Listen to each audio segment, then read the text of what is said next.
Kun sagantaa BBC Afaan Oromooti. Nu waliin tura.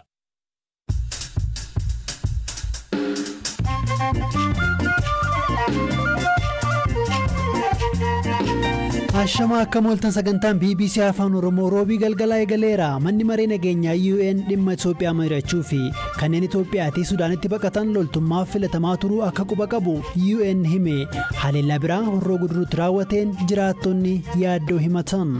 Waandara sana akka jirutti kan gaaraa ta'ee namoonni hedduun du'anii namni karaa deemullee namni 3-4 amma har'aareetti lafaan ka'een jiru jira. Qamadiin Yuukireen irraa fe'amee Itoophiyaa dhaqqabu gaazexeessaan kana dura butamee hidhamee himu lammata hidhamu. Har'a ganama sa'aatii 1:00 irratti poolisoonni federaalaa dhufanii balbala rukutan. Gobazee dhumatu balbala jalaa saaqe. Waa'ee laga Itoophiyaaf oolmaa guddaa oolee fi kaan dabalee ammayyuu taanaa isinitti himu.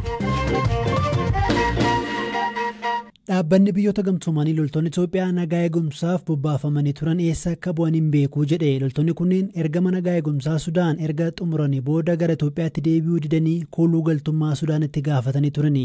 Qondaalli Koomishinii dhimma baqattootaa dhaabbata biyyoota gamtoomanii BBC'tti akka himanitti baha Sudaanitti humnaan osoo nafiin baqattoonni lola kaaba Itoophiyaatti akka hirmaatan filatamaa turuu ibseera. Gabaasa Qaalkidaan Finfinnee irraa ergee Hirphaa Gammachuu qindeesseera. Waraana waliinii kaaba Itoophiyaatti sadaasa bara 2020 eegalee hordofee dhalattoonni Tigraay 10,000tti lakkaaman biyya ollaa Itoophiyaa kan taate Sudaanitti baqachuun kooluu galtummaa gaafataa turan. Amma garuu dhaabbanni biyyoota gamtoomanii baqattoota filanii waraanatti dabaluudhaaf tattaaffiin taasifamaa akka ture gabaasa qabatamaa ta'e jalqaba bara kanaatti argadheen ture jedhe. Filannoon kun humnaan dirqisiisuun illee akka gaggeeffamaa ture ibseera Jarmiyaan kun. Gabaasicha argachuu hordofee koomishiniin dhimma baqattootaa dhaabbata biyyoota gamtoomanii yaaddoo qabu qondaaltota Sudaanitti ibsuun akka fooyya'uu qabu dhaamee fi akka ture himeera. Baqattoota Sudaanitti kooluu galtummaa gaafatan keessatti loltoonni Itoophiyaa nagaa eegumsaaf bobbaafamanii turan 650 keessatti kan argaman yoo ta'u harka caalaan isaanii dhalattoota Tigraay. Loltoonni Sudaanitti nagaa eegumsaaf bobbaafamanii turan dararamuu waan dandeenyuuf yaaddoo qabnaa jedhanii gara biyyaatti deebi'uu didan. Sana booda loltoota 250 ta'aniif kooluu galtummaan kenname. Taatullee koomishiniin dhimma baqattootaa dhaabbata biyyoota gamtoomanii loltoonni nagaa eegumsaaf Sudaanitti bobbaafamanii turan keessaa kanneen hafan eessa akka bu'an odeeffannoon qabu qubayyuun qabu jedhe. Torban darbe Bloomberg qondaala olaanaa Tigraay wabeeffachuudhaan akka gabaasetti garuu loltoonni nagaa eegumsaaf Sudaanitti bobbaafamanii turan kanneen 100 lakkaaman waraanatti dabalamuudhaaf dhiyaa Tigraay seenaniiru.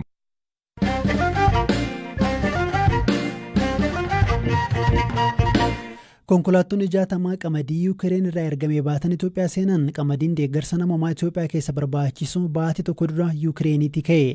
Qamadiin kun dhaabbata biyyoota gamtoomanitti sagantaa nyaataa addunyaan bitame.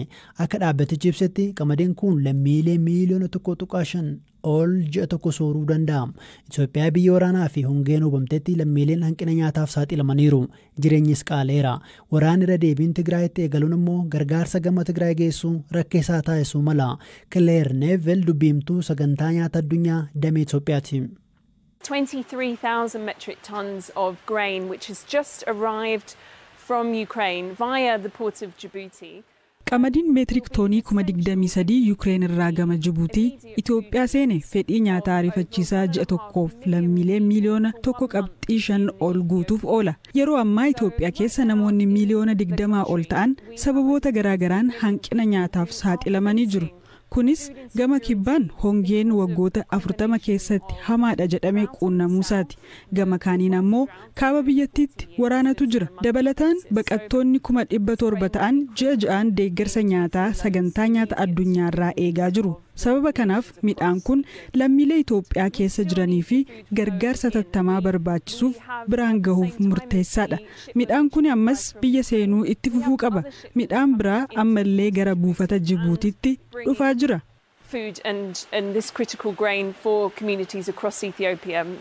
Akka sagantaa nyaata addunyaa ibsetti ammallee deeggarsi dabalataa ni barbaachisa. We need to continue to scale up because the needs are just becoming higher and higher and deeggarsa nyaataa finnu dabaluu qabna. Sababiin isaas barbaachisummaan midhaanii dabaluu itti fufeera. Naannoo Somaaleetti sababa hongeen namoonni hanqina nyaata madaalawaan hubaman harka 30 oliin dabaleera. kun immoo yaaddessaadha. Rakkoon biraa nuti qabnu sababa qaala'insa jireenyaan namoonni hamma guyyaatti nyaatan xiqqeessaa jiru. Hanqina nyaata madaalawaan miidhamuun dubartootaa fi daa'imman irratti jabaata. As Adaamaa wiirtuu gargaarsa namoomaa qabnurraa bakka gargaarsi barbaachisetti gargaarsa geessina. Wherever those immediate food needs are that we need to deliver.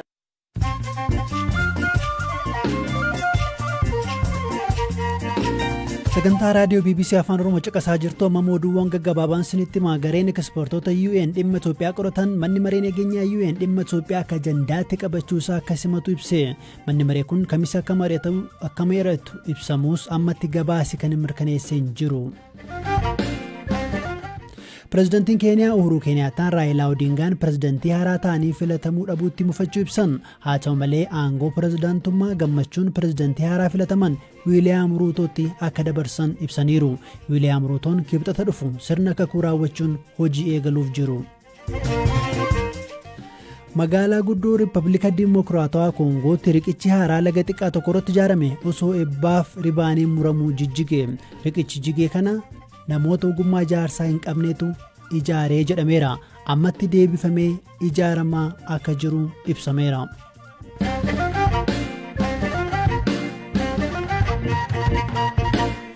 Gaazexeessaan duraanii televezyiinii Isaat Gobazee Sisaay ganamaarraa mana jireenya isaatti qabamu maatiin BBC'tti himan. Haati warraasaa Masarat Dassaalany BBC'tti akkamtetti poolisoonni federaalaa lakkoofsaan 11 ta'an nagahee yookiin immoo ajaja mana murtii osoo hin qabatin mana isaanii sakatta'uu himte. Har'a ganama sa'aatii 1:00 irratti poolisoonni federaalaa dhufanii balbala rukutan.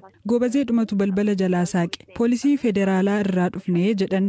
Sana booda mana sakattaanaa jedhan. Nagahee mana murtii keessan arguu qabaa jedheen. Nagahee mana murtii hin qabannee rakkoo hin qabuu jedhaniin.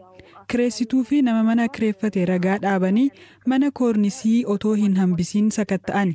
Sana booda herregawwan baankii, bilbila moobaayilii, dookumantiiwwan muraasa kaameraadhaan waraabbatanii isa fudhatanii iddoo geessan nutti himanii deeman. Sababa qabaniif hin qaban. Otoo sababa qabaatee mootummaan sababa kanaaf barbaadamtee jedhaanii ture. Kanaan duras sababa malee qabanii tursiisanii gadhiisan. Ammas sababa hin qaban. Mootummaan waan hawaasni fedhu gufachiisuu waan barbaaduuf qabe. አሁንም ምክንያት የላቸውም መንግስት የህዝብን ፍላጎት ማደናቀፍ ስለሚፈልግ ነው. Kana dura gaazexeessaan kun butamee hidhamee erga ture booda gadhiifamuu ibsee ture. Dhimma hidhaa ammaa irratti BBC'n poolisii irraa deebii hin arganne.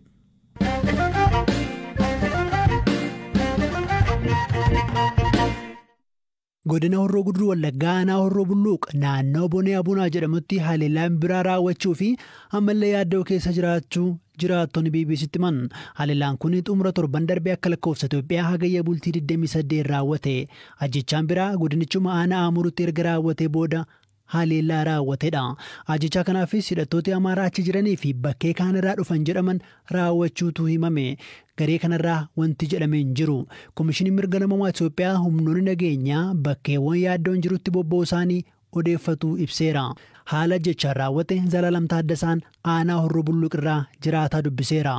Yaaddoo ibsan irraa kan ka'e sagalee jiraataa kanaa jijjiirreerra.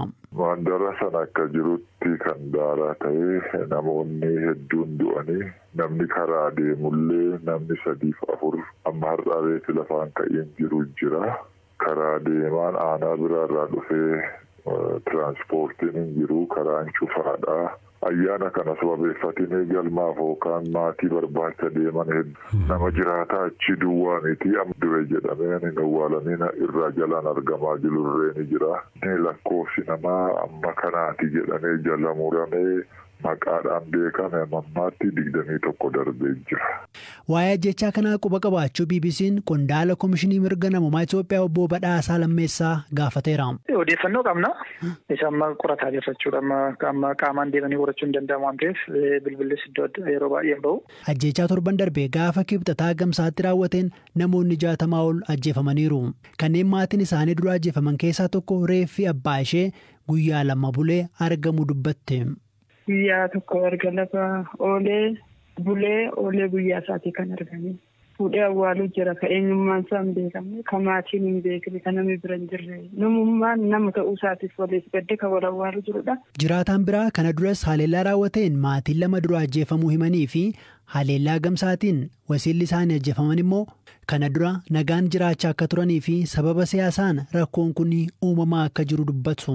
Baay'ee sabni kun dur irraa kaasee kan dhufee qubatee waliin barannee waliin jiraannee gabaa tokko waliin gabachaa turre afaan Oromoolee baranii tokko ta'eera baay'ee uummanni sun amma erguma siyaasni kun babal'atee siyaasni adda addaa kun waan ni ta'eema uummanni hundumtuu walitti diimate.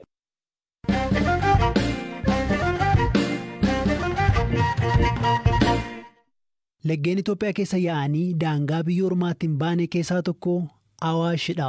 Laga Awaash namoonni waa ijoo lamaa yaadatu. Tokko birraa jala dambalee qeerra nama buqqisuu isaati. Bonammoo boneen hawaasii oomisha irraa guurrata. Artistoonni Oromoo waa'ee laga kanaa yeroo adda addaatti sirbaniiru. Awaash nama hin ceesisu yaadni riyyaa nama raffisu jechuun Ali Birraa weellisee ture. Looreet Tsagaayee Gabramadiinis waa'ee Awaash walaloo barreessaniin Awaash laga badhaasaa fi balaas ta'uu qabu eeran.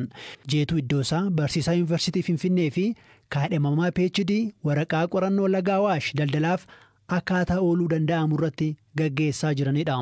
Hirphaa Gammachuun laga kana maaltu adda godha jechuun gaafate.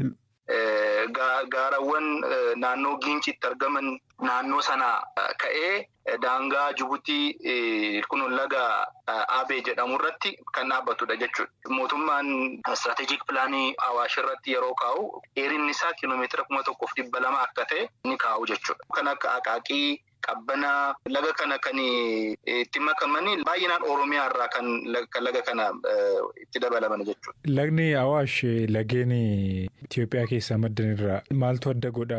Awaash tokkoffaa lageewwan Itoophiyaan qabdu keessaa baay'een isaanii daangaa Itoophiyaa qaxxaamuranii kan ba'an. Fakkeenyaaf laga Abbayyaa yeroo laaltee Shabalee yoo laaltee lageewwan kun lageen daangaa Itoophiyaa darbanii Awaash garuu yeroo hundaa biyya Itoophiyaa keessaa hin ba'u jedhamee beekama. Amalli inni lammaffaayyuu lageewwan Itoophiyaan qabdu keessaa garmalee kan faayidaa ikonomii irra oole jedhamee hin beekama. Fakkeenyaaf yeroo kontribuushinii isaan GDP qabu parsantii 50 kan ta'u GDP agriculture irratti hundaa'e kan maddu akka biyyumaatti jechuudha.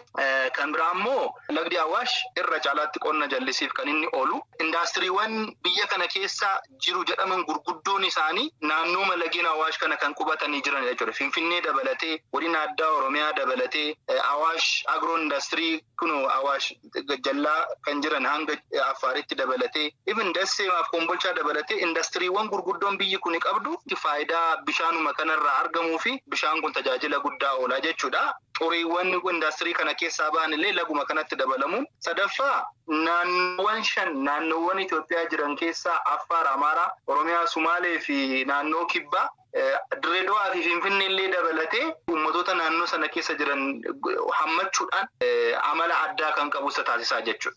Baay'ina uummataa miliyoona 18 ol kan ta'u naannoo faayidaa laga kanarra jiruun wal qabatee kan jiraachaa jiru ta'uusaa faayidaan irra caalaan uummata biyya keenyaaf kennaa jiru irra caalaansaa qonna jallisii irratti hundaa'eera akka ta'e kan biraa immoo naannoo Riifti Vaaliitti naannoo Affaar argatee horsiisee bulaadhaa gara mataa haaraa gajjallaas yoo agartee naannoon sun baay'eensaa horsiisee bulummaaf faayidaa guddaa kan qabu akkuma agarrudha. Namni faayidaa bishaanii hubatee paawar jenereeshiniif yookaan immoo humna ibsaa maddisiisuuf jallisiitiin qonna ammayyeessuuf yeruma duraafuu bara Impaayeraa Haayila Sillaasee dabalatee illee tajaajila irrigeeshiniif yookaan immoo jallisiif yeroo duraaf biyyi kun kan itti fayyadamaa turte laguma kana jechuudha. Kanaaf kontribuushiniin GDP kanaaf qabu faayidaa isaa yeroo laallu irra caalmaatiin Awaash laga nama jaalatu jennee ibsuu ni dandeenya jechuudha.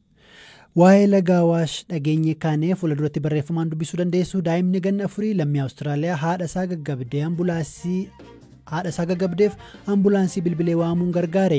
Haati daa'ima kana akkatti ambulaansii bilbilan guyyaa tokko dura isa barsiisutu dhagahame. Sagantaan BBC Afaan Oromoo roobii galgalaa xumuramaatti jira. Sagantaa kana kan isiniif dhiyeesse ammayyuu taanaadha. Kan qopheesse Hirphaa Gammachuudha. Boruu walitti deebinaa halkan gaarii.